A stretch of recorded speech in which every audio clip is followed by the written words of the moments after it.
Hello guys, welcome to my channel. My name is Kanak Jaiswal और आज हम बात करने वाले हैं कि कैसे हम हमारे चैट जीपीटी से एक परफेक्ट आउटपुट ले सकते हैं। मतलब जैसा हम चाहते हैं वैसा आउटपुट ले सकते हैं, क्योंकि बहुत बार क्या होता है हम उसको पूछते कुछ और है और वो बता कुछ और देता है। बट अगर आप चाहते हैं कि वो आपको परफेक्टली आंसर दे, इतने बड़े बड़े ड्रामेटिकल ब्रीफ एक्सप्लेनेशन ना दे, तो आपको ये 2 टिप्स जरूर अपनानी चाहिए। तो चलिए जानते हैं क्या है वो 2 टिप्स। सबसे पहली टिप ये है कि हमारा जो एआई चैटबॉट्स है ये टोकनाइजेशन प्रोसेस में चलता है। ये टोकनाइजेशन प्रोसेस क्या होती है उसको समझते हैं। टोकन का मीनिंग होता है जैसे कि हमारे ह्यूमन लैंग्वेज में वर्ड्स होते हैं, सेंटेंस में कम से कम 5-6 वर्ड्स होते हैं। वैसे ही हमारा जो चैटबॉट है एआई सिस्टम में, ये टोकन्स में कभी भी जब वो इनपुट लेता है और आउटपुट देता है तो वो टोकन में देता है। उसके सिस्टम में वो टोकन में सेव होते हैं, मेमोरी में वो टोकन में सेव होते हैं। तो ये टोकन क्या होते हैं? ये टोकन जस्ट लाइक वर्ड्स होते हैं, पर वर्ड्स का एक मीनिंग नहीं करता है। टोकन एक बीट सिस्टम में चलता है, उसके एक बीट पे डिपेंड करता है कि वो टोकन क्या होगा। तो अगर टोकन और वर्ड में हम डिफरेंस करें तो टोकन वर्ड का 1/4 पार्ट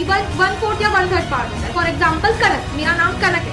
अगर मैं कनक को एज एन वर्ड पकड़ूं तो वो पूरा कनक आएगा, बट अगर एज एन टोकन पकड़ूं तो हो सकता है KAN एक इसमें हो जाए और ANK अलग टोकन में चले जाए। तो ऐसा मतलब होता है। तो अगर आप चाहते हैं कि हमारा चैट जीपीटी हमको अच्छा सा अच्छा आंसर दे, तो ये आप फॉलो कर सकते हैं कि जितने कम टोकन उतना परफेक्ट आंसर।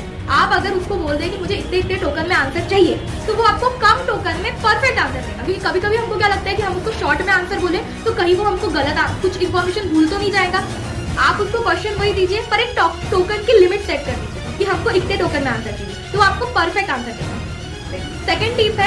सेकंड टिप ये है कि प्रॉम्प्ट इंजीनियरिंग के 3 बेसिक रूल आपको अपने एआई चैटबॉट के साथ यूज करना है ताकि आपको एक परफेक्ट आंसर मिल सके। वैसे तो प्रॉम्प्ट इंजीनियरिंग खुद में एक वास्ट टॉपिक है, बट उसके 3 रूल भी अगर आप फॉलो कर लेंगे तो आपको अपने चैट जीपीटी से परफेक्ट आंसर मिलेगा। तो जब भी आप अपने चैट जीपीटी अपने एआई चैटबॉट से कुछ पूछते हैं तो आपको ये 3 रूल ध्यान रखना। सबसे पहला रूल कि आप जो भी काम कर रहे हैं उसका आपको रोल डिफाइन करना है। दूसरा रूल कि आप जो भी काम कर रहे हैं उसका प्रॉपर इंस्ट्रक्शंस देना है।